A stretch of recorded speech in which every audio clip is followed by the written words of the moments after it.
Bonjour, vous êtes sur les podcasts de la CDI sur le design intégré.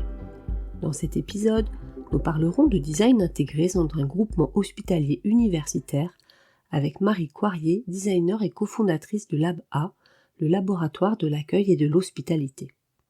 Après nous avoir présenté son parcours, Marie nous explique l'importance pour elle d'une conception globale du design qu'elle peut mettre en pratique à l'hôpital psychiatrique. Le Lab A est un service intégré à l'hôpital qui a pour objectif d'accompagner le changement des pratiques à travers une approche service-terrain qu'elle qualifie de socio-anthropologique.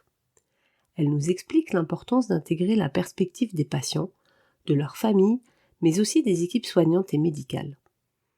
Être intégré à l'hôpital donne la possibilité à l'équipe du Lab A de faire de la recherche et des projets partenariaux avec les patients, de prendre le temps de bien comprendre les mots et les actions à mettre en place afin qu'ils se sentent dignes et respectés à l'hôpital. Le travail du Lab A peut porter autant sur l'aménagement, la conception d'objets ou de dispositifs que sur des formations. Une approche globale du design qui donne une place stratégique aux patients en les intégrant par exemple dans un comité de pilotage de projet. On découvre que Marie travaille dans un univers qui a conscience de l'importance de la qualité de l'environnement dans l'alliance thérapeutique et dans le processus de rétablissement des patients, ce qui donne une véritable légitimité au design. Je vous laisse découvrir son témoignage passionné. Si vous aimez cet épisode, partagez-le autour de vous. N'oubliez pas de mettre une note et un commentaire pour nous donner plus de visibilité. Bonjour Marie, déjà merci beaucoup d'accepter de participer à notre podcast. Et pour commencer, peux-tu nous présenter ton parcours? Oui, bien sûr, bonjour Annabelle et merci pour ton invitation. Alors, je vais raconter brièvement mon parcours. J'ai commencé par des études à l'école Olivier de Serres, l'ENSAMA, une mise à niveau et ce qu'on appelait à l'époque un DMA, un diplôme des métiers d'art en sculpture appliquée aux matériaux de synthèse, qui me destinait plus au métier de l'artisanat d'art et du décor éphémère. Et en vérité, non seulement j'ai pas eu le coup de cœur pour les matériaux qui étaient, très, toxiques pour une partie d'entre eux et surtout je me voyais pas artisan d'art. J'avais fait des études littéraires et j'avais envie de continuer à travailler sur des sujets de fond qui m'animaient. Bref, donc j'étais un peu perdue et j'avais une copine qui m'avait attirée, au concours de l'ENSI. Je passais aussi les concours des beaux-arts à l'époque et à ma grande surprise, alors que je connaissais pas grand-chose au design, j'étais prise à l'ENSI et donc c'était en 2005 et donc on m'a dit: «Vas-y, c'est une école très ouverte et cetera, tu vas voir, tu vas faire ton chemin». Effectivement, c'était, l'intérêt de l'ENSI, c'est qu'il y a vraiment des cursus individualisés.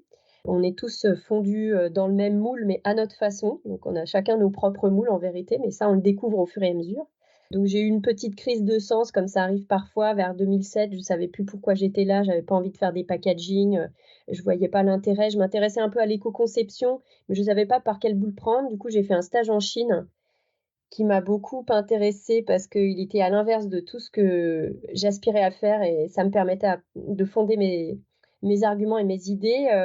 Je dessinais des primes, des produits, cadeaux. J'allais dans les usines voir leur fabrication et je travaillais jusqu'à l'empaquetage, le quality control et l'empaquetage dans des cartons, dans des containers, direction Le Havre.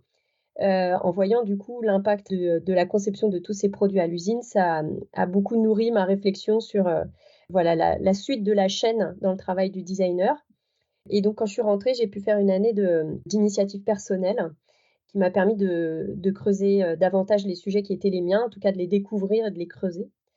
Et en sortant de l'école, du coup, je me suis lancée en indépendante et je suis restée indépendante pendant 7 ans parce que le type la façon dont je souhaitais pratiquer le design n'était pas encore vraiment possible, en intégré, ou en agence. Donc j'avais commencé à beaucoup travailler avec la 27e région autour de, design des politiques publiques, le design, un des acteurs autour de la table, sur les politiques de santé, d'aménagement du territoire, de conception des lycées et cetera. Donc j'avais pas vraiment appris ça à l'école et tous mes congénères non plus, on a appris sur le terrain et parallèlement à ça, j'avais remporté avec un groupe d'anciennes étudiantes de l'ENSI un 1er marché pour le CHU de Strasbourg, les hôpitaux universitaires de Strasbourg, pour le réaménagement d'unités de neurologie qui déménageaient. J'avais commencé à travailler sur la maladie d'Alzheimer pendant mes études et en fait, ça m'a passionnée de me rendre compte que, il y avait des territoires où le design n'était pas présent. J'avais pas été amenée sur ce terrain pendant mes études, donc je pouvais pas m'en douter. Mais, ça m'a apparu assez, criant qu'il y avait besoin de l'apport des designers dans ce type de milieu, dans lequel on se retrouve quand on est le plus fragile dans sa vie, quand on est malade et quand on meurt. Donc ça a été le début d'un chemin pour moi. Pendant 7 ans, voilà, j'ai travaillé à différents échelons, pour des collectivités, pour les services de l'État, pour des établissements publics, un peu aussi pour des acteurs privés sur, d'autres types de sujets et de construire en fait ma posture, de, designer dans des milieux dans lesquels le design n'existe pas et en particulier les milieux de soins. Je commençais à me dire que, il en va aussi du droit à la dignité des personnes que d'avoir accès à des environnements et à des organisations de qualité parce que, enfin, j'ai été formée à une conception globale du design, donc je ne me voyais pas espace ou produit ou service. Je voyais, tout de suite un peu la globalité et le fait de pouvoir, après moi recourir, quand j'avais pas les compétences à mon niveau, à, des collègues spécialisés en design d'espace, en design sonore, en design culinaire et cetera. Parce que, voilà, je trouve que d'avoir une approche du design global, c'est super intéressant, mais on est rarement un couteau suisse en fait. On sait rarement tout faire et c'est là l'intérêt aussi de pouvoir travailler en équipe. Voilà et en 2016, j'ai rencontré celle qui devint ma collègue, enfin un peu avant d'ailleurs, en 2014, qui est Karine Delanoë-Vieux, qui est, directrice de projet culturel, qui travaillait à l'époque aux hôpitaux de Marseille et moi j'enseignais à l'université de Nîmes, master, design, innovation et société. On s'est connus et on s'est dit: «Il faut qu'on fasse quelque chose ensemble», on ne sait pas encore quoi.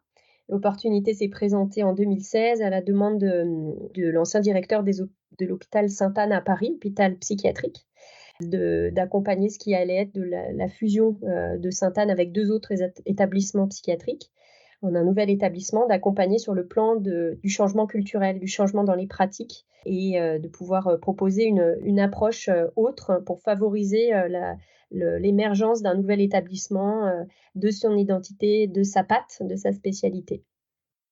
Et donc, on a associé nos deux compétences, direction de projet culturel d'une part et design plutôt global avec une approche service, ancrage terrain. On avait vraiment en commun le goût pour une approche socio-anthropologique des environnements. Et donc, c'est comme ça qu'a commencé l'aventure du Là-bas en 2016. Aujourd'hui, 2023, on est une équipe de 5 personnes fixes et 7 à l'année avec une apprentie et des services civiques ou stagiaires en stage long. On a réussi donc à faire recruter 2 designers en plus de moi à l'extérieur pour, réussir à être une vraie équipe, de design intégré et j'en dirai plus, par la suite, mais c'est l'aventure qui me passionne, depuis 7 ans. D'accord, donc du coup, bah, enfin, tu en diras plus par la suite, tu vas nous en dire tout de suite plus. Pourquoi alors l'équipe, elle est composée de quel type de profil? Et donc si je comprends bien, vous êtes 3 designers intégrés dans cette équipe-là, c'est ça? Effectivement, on est 3 designers intégrés. Moi, je suis plutôt chargée de la coordination de la direction artistique. Mes 2 collègues sont designers chefs de projet. Ils sont concrètement, à l'œuvre dans la conception des projets. On travaille aussi avec, des partenaires extérieurs, pour compléter nos compétences et nous prêter main forte sur d'autres sujets. Donc on ne se prive pas de recourir à des prestations extérieures en design sur des spécialités qu'on n'a pas ou encore une fois pour nous prêter main forte. Ma collègue qui est directrice de projet culturel et qui est aussi enfin, qui a terminé sa thèse de recherche en design, qui amène une approche plutôt réflexive sur le design. Concrètement, de pouvoir vraiment poser des hypothèses, parce que la plupart des sujets sur lesquels on travaille sont nouveaux, demandent à être défrichés. Donc on fait aussi beaucoup d'états de l'art, beaucoup d'études documentaires, beaucoup d'études de terrain pour dresser nos hypothèses et avoir un contexte assez clair, assez global de l'endroit dans lequel on travaille et la question en particulier sur laquelle on est concentré. Une autre collègue qui s'appelle Karine également, qui est elle chargée de tout ce qui est affaires générales et coordination concrète, logistique et technique sur les projets. On a accueilli aussi pendant 3 ans un historien en histoire de la psychiatrie qui rédigeait sa thèse. Il était chez nous en contrat CIFRE. Ça a été passionnant pour nous parce qu'un historien en histoire de la médecine, ça venait compléter, si tu veux, l'approche de nos projets sur une compréhension historique des sujets sur lesquels on travaillait.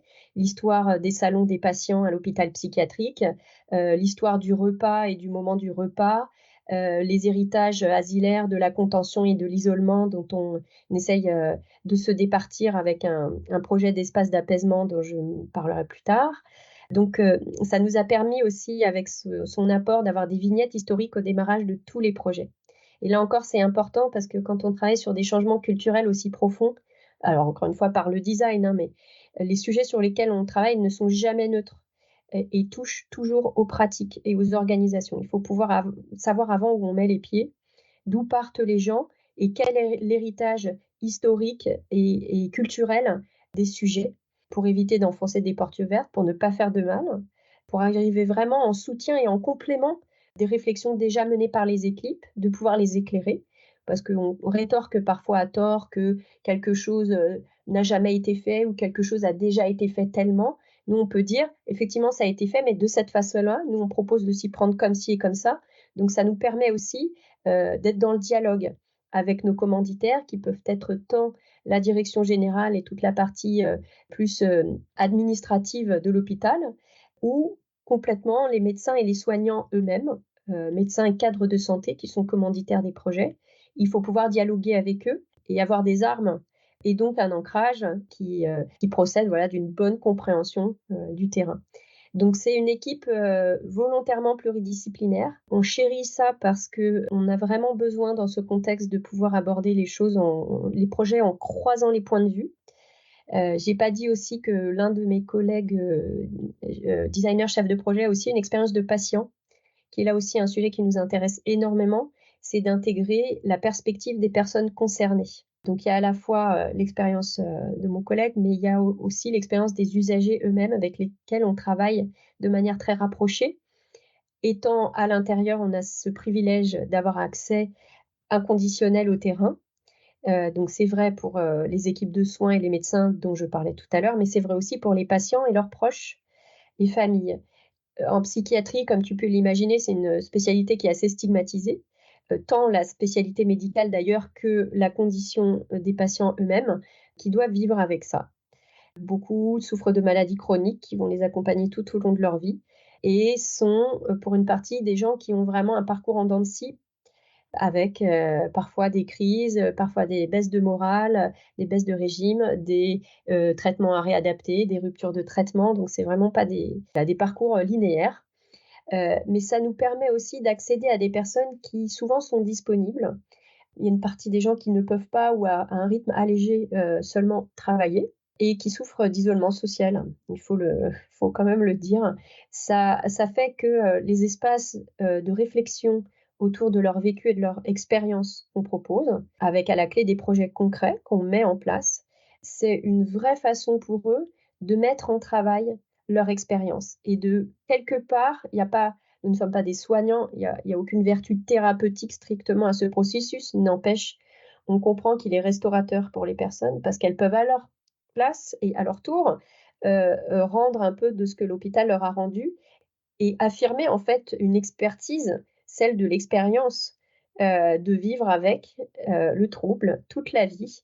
Et cette perspective comme ça qu'on appelle maintenant la pérédance, pour moi, elle a vraiment été transformatrice parce qu'en design, on se targue souvent d'être user-centered, l'usager au centre, etc. Mais je trouve qu'on n'est pas toujours hyper créatif dans la façon de faire intervenir les usagers. Ça va être un peu toujours les mêmes formes de focus group, de questionnaires, etc. Il faut dire aussi que tous les contextes de projet ne s'y prêtent pas, hein.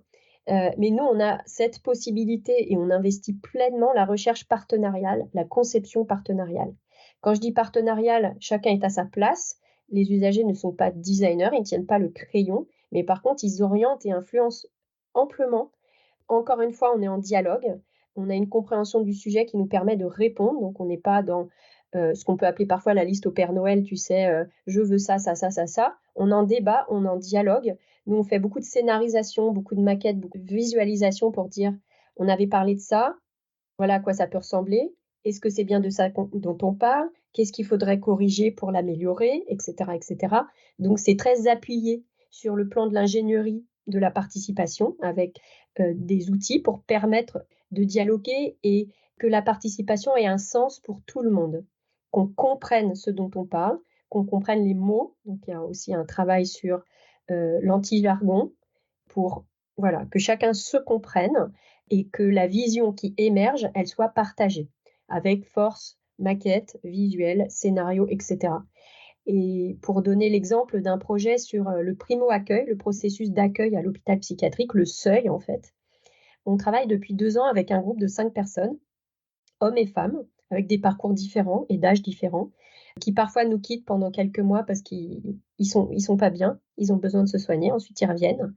Et on a travaillé vraiment avec eux à comprendre et parfois à déconstruire leur expérience d'accueil, la première fois qu'ils ont été hospitalisés, la routine quand c'est devenu des rendez-vous réguliers dans leur centre de soins, et cetera, et comprendre en fait ce qui fondait ce sentiment d'être accueilli, de se sentir, digne et respecté à l'hôpital, par quoi ça passait. Nous évidemment, on savait on avait ces leviers sur l'aménagement spatial, sur la conception de dispositifs type, nouveaux panneaux d'affichage, nouveaux systèmes d'orientation intérieure et un levier aussi sur tout ce qui relevait de la formation des agents d'accueil. Donc on a exploré avec eux tout ce qui pouvait être fait pour contribuer au sentiment d'être accueilli dans ce lieu pas neutre qui est l'hôpital psychiatrique ambulatoire ou l'hôpital. Et on a cheminé avec eux, on a visité des sites pilotes sur lesquels on allait travailler. On a montré progressivement des maquettes, des dessins qu'on a corrigés, qu'on a revus, qu'on a complétés. Et il n'y a pas très longtemps, on a visité avec eux et on poursuit en septembre les sites pilotes une fois les prototypes installés. Donc les prototypes concrètement, c'est des aménagements spatiaux, des systèmes d'information du public avec des affichages indexés, toute une gamme d'accessoires pour permettre aussi de s'ancrer dans son territoire. Ça va des cartes du réseau RATP à aussi l'horloge date-heure pour savoir où je suis quand je suis, des espaces d'attente différenciés quand on n'a pas envie d'être collé aux autres, et un travail de fond avec les agents d'accueil sur la formation. Qu'est-ce que c'est qu'accueillir, être à l'écoute quand la personne en face va très mal ou parle mal le français, etc., etc. Donc on a vraiment pu déployer globalement une approche de design dans, voilà, dans des recoins comme la formation, qui ne sont pas des recoins d'ailleurs, qui sont vraiment essentiels, grâce à l'aide des usagers qui nous ont attirés sur tout ce qui composait pour eux l'expérience d'accueil, qu'on a analysé, qu'on a décortiqué, qu'on a traduit en action, expérimenté. On est en train de commencer à évaluer avec eux. Donc, si tu veux, ils ont vu l'amont, les visites de sites, et là, on commence à être dans le après et l'évaluation. Et vraiment, la force de ce processus, elle se vérifie dans ce projet et dans d'autres, hein, que quand on donne une place stratégique aux usagers dès l'amont, on fait vraiment évoluer nos cahiers des charges. Ils gagnent vraiment en profondeur. On dépasse les idées qu'on ressasse depuis des années parce qu'on va jamais beaucoup plus loin dans les diagnostics. On découvre en fait aussi d'autres envies, d'autres appréhensions des usagers d'aujourd'hui. Qu'est-ce qu'ils peuvent décemment attendre de leur service de soins, de leur système de santé? Les perspectives changent et les gens veulent s'engager beaucoup plus. Et je terminerai en disant qu'ils étaient aussi, pour une partie d'entre eux, intégrés au comité de pilotage du projet. Donc, c'était vraiment pas de la participation de surface, intégrés vraiment aux arbitrages stratégiques sur les orientations à donner à ce projet, sachant que notre perspective, c'est le déploiement à l'échelle de mon établissement qui couvre à peu près 85% de la population parisienne. C'est 94 sites dans la ville de Paris et une file active de 70 000 personnes. Donc l'impact est énorme. Et ça aussi, ça a été déterminant pour les usagers de se rendre compte qu'ils pouvaient travailler à améliorer l'accès d'autres derrière eux et après eux, et que c'était concret. Et ça encore une fois, je le répète, mais cette perspective pratique, pragmatique et concrète, je pense que ça a vraiment des vertus très fortes pour les personnes dès lors que c'est guidé, c'est médié, parce qu'elles sont prises pleinement dans le processus ça représente un véritable bénéfice après pour eux dans leur processus de rétablissement. Et du coup, tu as dit tout à l'heure que celui qui vous avait missionné au départ, c'était, le directeur qui allait, rassembler les 3 hôpitaux de départ. Et aujourd'hui, ben, tu as le recul des projets et donc, ce que ça devient et comment ça aide les patients et comment c'est reçu par les patients. Et tu as accompagné aussi des équipes donc de médecins. Qu'est-ce qui a fait pour toi que vous êtes maintenant reconnus et que votre travail, porte ses fruits, en tout cas que c'est reconnu aussi, non pas que par les patients, non pas que par les familles, mais aussi par le corps médical? Alors plusieurs, éléments pour répondre à ta question. La première chose, c'est qu'on avait demandé à ne pas communiquer trop vite sur notre travail avant d'avoir pu commencer à travailler. Donc on a pu avancer quasiment une année en sous-bois.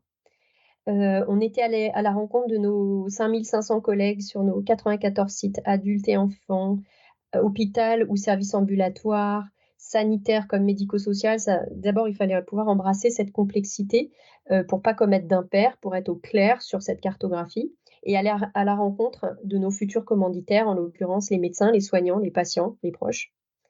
Donc avec l'aval de la direction générale, on a pu commencer à travailler pendant une année, commencer à, amorcer des projets, à avoir des premières réalisations, co-porter avec, les professionnels, avant de révéler ce qu'on était venu faire au bout d'un an.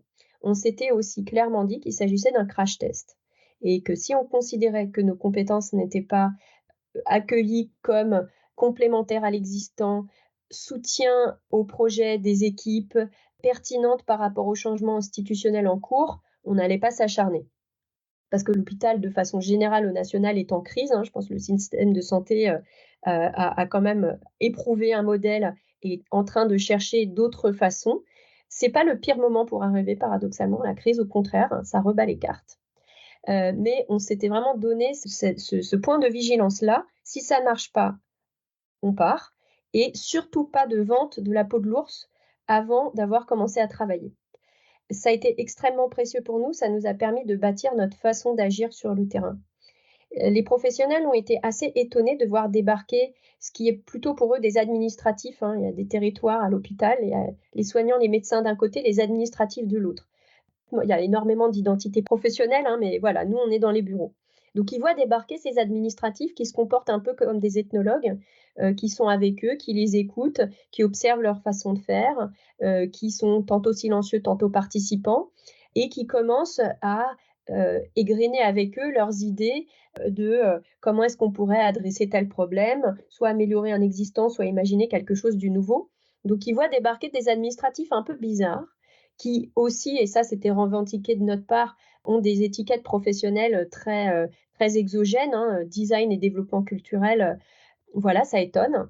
Après, néanmoins, en psychiatrie, le design a un accueil qui, moi, m'a surpris parce que je connaissais autant le design en soins somatiques à l'hôpital général, mais en psychiatrie, je découvre que les médecins et les soignants, et surtout les médecins, sont convaincus de l'importance de la conception des espaces dans l'alliance thérapeutique, dans la contribution à un rétablissement. C'est-à-dire, en psychiatrie, comme il s'agit de médecine des relations, il y a pas beaucoup de machines. Quand on entre, d'ailleurs, on est assez frappé dans les unités du vide. Il y a pas de témoins, sonores ou lumineux, il y a pas de grosses machines, c'est globalement assez vide. Alors évidemment, il y a des médicaments, évidemment, il y a du matériel pour des situations particulières, mais voilà, c'est des personnes, les unes avec les autres. Si les soignants avaient pas de blouse, limite, tu saurais pas dire qui est qui. Sauf qu'en fait, pour, se soigner, le cœur, du soin en relation, c'est la relation à soi, la relation aux autres et la relation aux environnements. Évidemment, le contexte importe beaucoup. Le contexte influence les conditions dans lesquelles tu mets les personnes pour trouver les ressources pour se rétablir.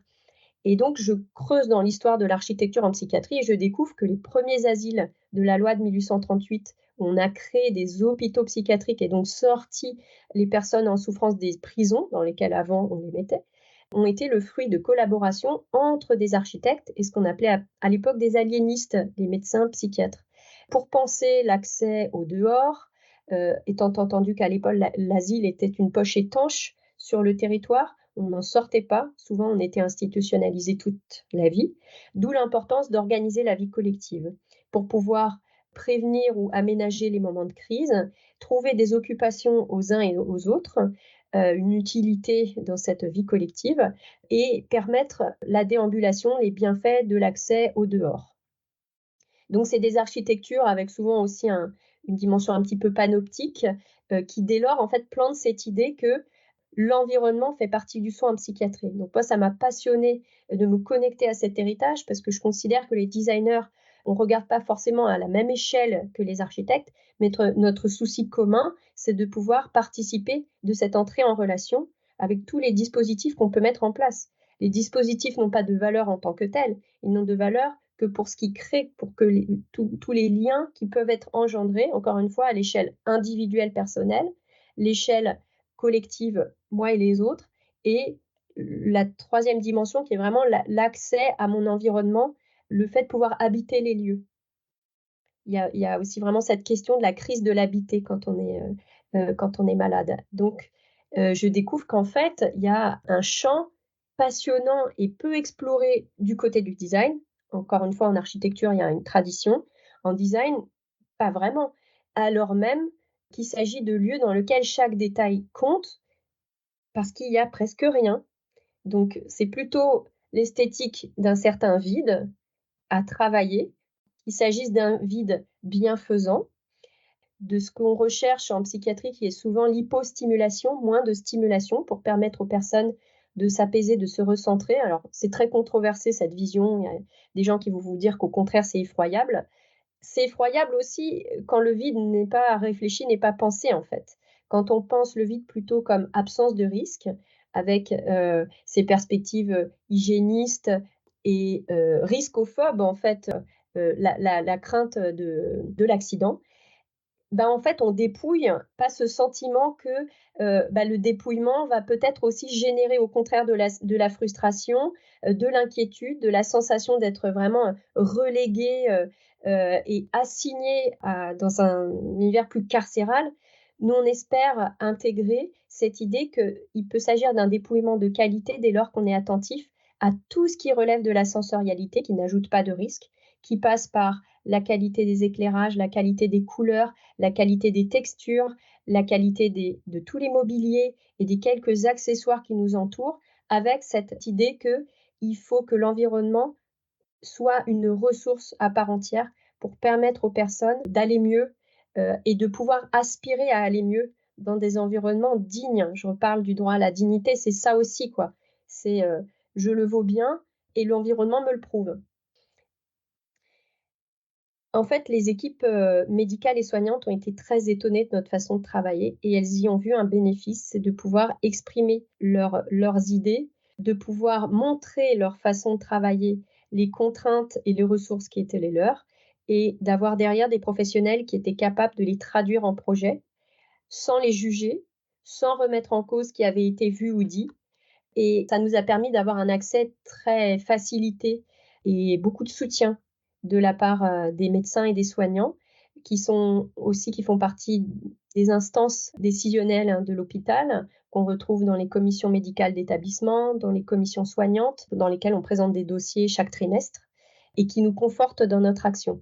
Donc pour répondre à ta question, on a été extrêmement bien accueillis au fil de l'eau par les équipes soignantes et c'est notre, énorme, chance d'avoir, le soutien, des équipes qui ont compris le sens de notre action. Eh beh, écoute, je te remercie beaucoup pour, cette, présentation passionnée et passionnante de ton travail. Ah, je pense qu'on a explosé le temps, donc c'est pour ça qu'on va s'arrêter. Bah, super, merci beaucoup et À puis, au bientôt. plaisir de se revoir. Oui, à À toi bientôt. aussi. Au revoir.